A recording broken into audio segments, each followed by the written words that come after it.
இன்பமானாலும் நீர்தானே, துன்பமானாலும் நீர்தானே, என் எல்லாவற்றிலும் நீர்தானே.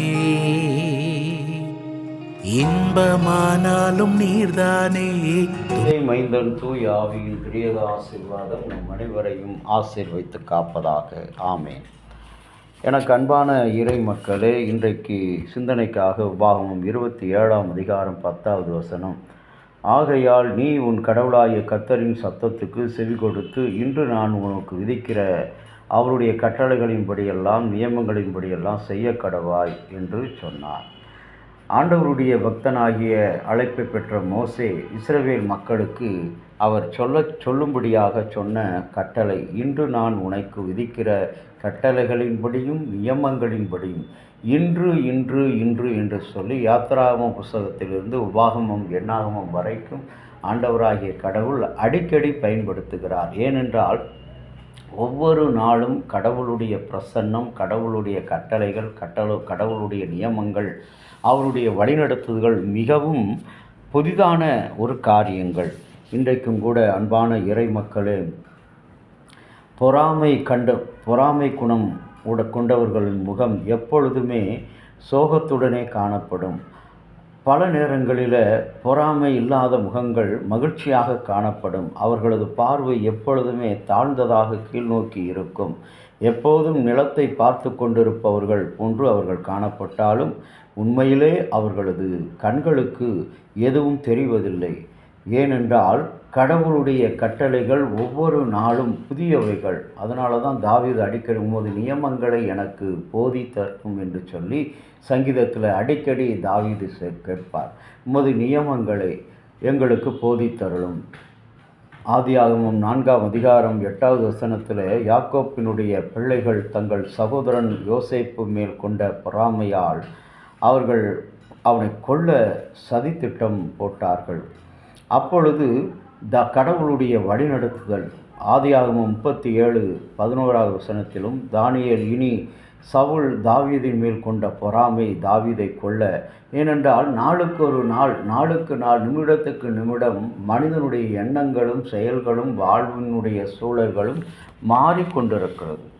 அவன் பொறாமை கொண்டவனாக, தீய எண்ணம் கொண்டவனாக, தீமை செய்கிற மனிதனாக, பிறரை ஏமாற்றுகிறவராக, பொய் சொல்கிறவனாக காணப்பட்டாலும் கடவுளுடைய நியமங்கள் இன்று நான் உனக்கு, இன்னைக்கு ஆண்டவர் நமக்கு சொல்லுகிற காரியம், நாம் மார்க் 15:10 அங்கே பொறாமையினால் தலைமை குருக்கள் இயேசுவை கொலை செய்ய சதித்திட்டம் போட்டபோது அங்கே யூதர்கள் பொறாமையினால் நிறைந்த பவுலை பழித்துரைக்கும் பொழுது அப்போஸ்தலர் நடவடிக்கைகள் 13:45 பொறாமையும் பகையும் பிறரை கொலை செய்யத்தான் தூண்டும் வரலாறு கற்பிக்கின்ற ஒரு பாடம். ஆகவே தான் ஆண்டவர் அடிக்கடி இஸ்ரவேல் மக்களுடைய வரலாற்றிலே நீ இன்று நான் உனக்கு விதிக்கிற இன்னைக்கு ஆண்டவர் எனக்கு என்ன சொல்ல இருக்கிறார், அதனால தான் காலைதோறும் உம்முடைய கிருபைகள் புதிதாக இருக்கிறது என்று சொல்லி தாவீது சொல்கிறான். இன்றைக்கு நம்முடைய வாழ்க்கையில் ஒவ்வொரு நாளும் நேரமும் 1 மணி நேரத்துக்கு 1 மணி நேரத்துக்கு ஒரு முறை, 1 நிமிடத்துக்கு ஒரு முறை, ஒரு நாளுக்கு ஒரு முறை கடவுளோடு நாம் இணைக்கப்பட்ட மக்களாக இருக்க கடவுள் அழைத்திருக்கிறார்.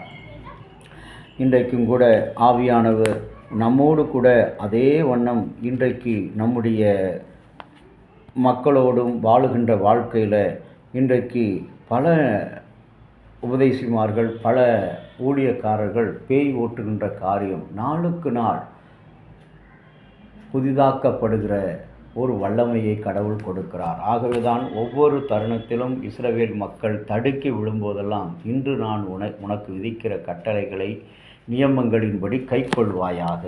ஆண்டவராகிய கடவுள், அன்புக்குரிய இறை மக்களே, இன்றைக்கும் கூட இந்த நாளில் கடவுள் என்ன சொல்ல சித்தமாக இருக்கிறீர் என்று கேட்கின்ற பிள்ளைகளாக நான் என்னுடைய அனுதின கிறிஸ்தவ வாழ்க்கையிலே ஊழிய பாதையிலே ஒவ்வொரு வாரமும் பிரசங்கிக்கும்போது, ஒவ்வொரு இல்லங்களை சந்திக்கும்போது, கடவுளே, இந்த இல்லத்துக்கு நீர் என்ன சொல்லப் போகிறீர், இன்றைக்கு உம்முடைய நியமங்கள் என்ன, உம்முடைய கட்டளைகள் என்ன என்பதை நான் கேட்டுவிட்டு தான் ஆண்டவரிடத்தில் கேட்டு பிறகுதான் நான் கடந்து செல்வேன். ஆகவே நாமும் இந்த நாளிலே அப்படிப்பட்ட புதிய சிந்தனைகளோடு ஆண்டவரிடத்தில், கடவுளே, உம்முடைய திட்டம் என்ன, உம்முடைய நியமம் என்ன என்பதை நாங்கள் கேட்கிறோம்.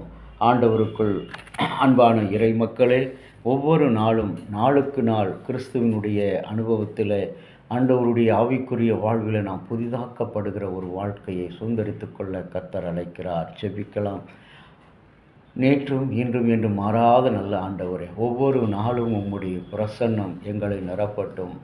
ஆளும் எங்கள் நெஞ்சுக்கு உம்முடைய ஆறுதலின் வார்த்தைகள் இந்த நாளிலே என்ன சொல்ல இருக்கிறது, உம்முடைய கட்டளைகள் என்ன சொல்ல இருக்கிறது, உம்முடைய நியமங்கள் என்ன சொல்ல இருக்கிறது என்பதை நாங்கள் கேட்டறிந்து எங்கள் வாழ்க்கை ஒப்புக்கொடுத்து வாழ நீர் துணை புரிந்தருளும்.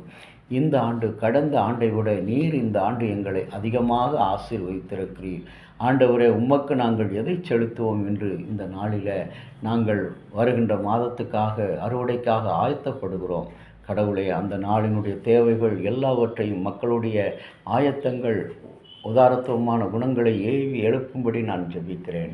இறைமைந்தன் இயேசுவின் நாமத்தினாலே வேண்டிக் கொள்கிறோம் ஜீவனுள்ள நல்ல பிதாவே, ஆமேன். தந்தையாகிய கடவுளின் அன்பு, மைந்தராகிய இயேசுனுடைய அருளும், பரிசுத்த ஆவியினுடைய நல்ல உறவும் பாதுகாப்பும் உங்கள் அனைவரோடு கூட இருப்பதாக. ஆமேன்.